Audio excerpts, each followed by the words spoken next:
Ciao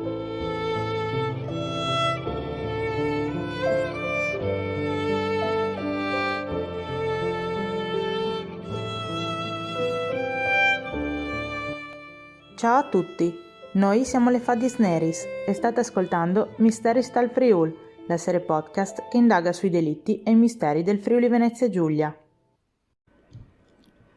Petricor, l'odore del nord-est, la storia del mostro di Udine.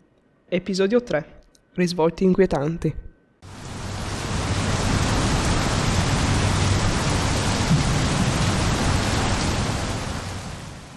È il 21 settembre del 1971. Piove a dirotto. Il cadavere di Irene Belletti è riverso nella sua stessa auto. Non è stata scannata come le vittime di cui abbiamo raccontato sino ad ora. L'assassino le ha inflitto 9 coltellate sulla schiena. Lo stesso giorno di 5 anni dopo si compie un altro omicidio, analogo al primo. Maria Luisa Bernardo viene trovata in un campo, uccisa da 22 coltellate, una delle quali le ha perforato il cuore. Maria Luisa era stata uccisa a bordo della sua auto, in seguito rimossa dall'assassino. 3 anni dopo, Jacqueline Breckbühler, anche lei dedita alla prostituzione. Si era infatti trasferita a Udine da un paesino della Francia, ma non godeva di buone condizioni economiche e, nonostante fosse sposata, era costretta a concedersi per racimolare qualche soldo. Viene trovata morta in un campo di grano, priva degli indumenti intimi, uccisa da 10 coltellate. Un killer che uccide le prostitute coltellandole. Se non fossimo a Udine negli anni 70, sembrerebbe quasi di essere a Whitechapel, a fine 1800, dove, in una cupa e fumosa Londra, opera indisturbato Jack the Ripper, lo squartatore più celebre della storia anglosassone. E se il mostro di Udine avesse iniziato a mietere vittime negli anni 70, per poi affinare la propria tecnica negli anni successivi?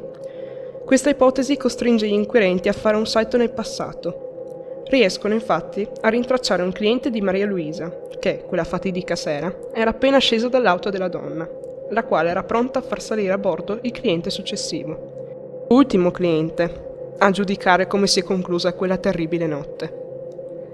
Il primo parla con i carabinieri. Ha visto di sfuggita il nuovo cliente di Maria Luisa.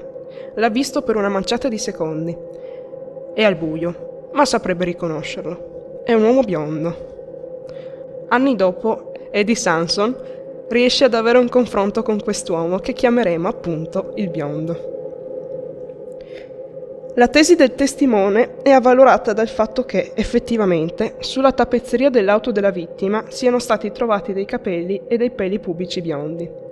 Va però evidenziato il fatto che quei peli biondi, considerata la vita sessuale, per così dire, promiscua della povera Maria Luisa, potrebbero appartenere anche ad altri clienti, con cui la donna poteva essersi trattenuta nell'arco dell'intera serata. Ad ogni modo, il biondo smentisce la testimonianza del testimone e suggerisce a Eddie Sanson un depistaggio, anche se non saprebbe indicarne un motivo.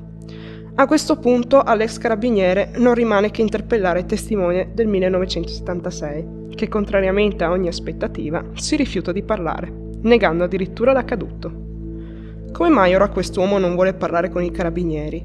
Sta nascondendo qualcosa o sta coprendo qualcuno? Certamente le indagini dell'epoca non furono eseguite con la perizia e la minuzia che ci aspetteremo oggi. Innanzitutto è fondamentale riconoscere che negli anni 70 il nostro paese era ben lontano dall'avere dimestichezza col test del DNA, il quale, ricordiamolo, venne utilizzato per la prima volta in Italia solo nel 1987 e in quel caso i campioni rilevati furono spediti in Gran Bretagna, poiché il nostro paese era sprovvisto delle tecnologie necessarie. In seguito, probabilmente, nonostante sia piuttosto triste riconoscerlo, le indagini furono maldestre, anche perché le donne assassinate erano prostitute e quindi, per la mentalità cittadina della stampa, delle persone di serie B, che se già non avevano avuto diritto a una vita semplice e a un lavoro, per così dire, onesto, figuriamoci se da morte avrebbero potuto contare su una qualche forma di giustizia. Pezzi di carne, più che persone, invise le mogli di quei mariti che, di nascosto, vanno a donne.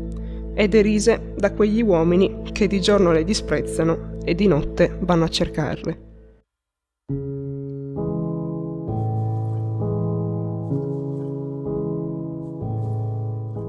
La macchina di Maria Luisa dov'è?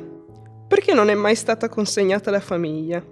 Al suo interno potrebbero esserci delle tracce ematiche, delle impronte digitali, del DNA, che ora sì, finalmente, potrebbe essere esaminato per dare così un risvolto alle indagini.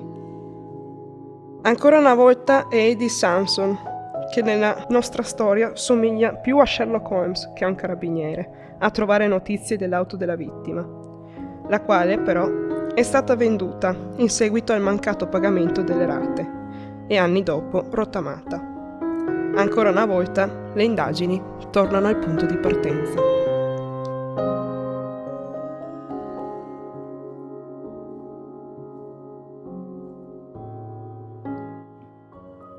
Io sono Asia Zano e avete ascoltato Petrichor, l'odore del nord-est, la storia del mostro di Udine. Podcast realizzato dalle Fadis Neris. Scritto da Beatrice Del Zotto. Montaggio a cura di Asia Zano ed Elena Spagnolo. Regia di Asia Zano ed Elena Spagnolo. Introduzione musicale a cura di Sara Santoro. Un ringraziamento a Dario De Santis e Alexander Edward.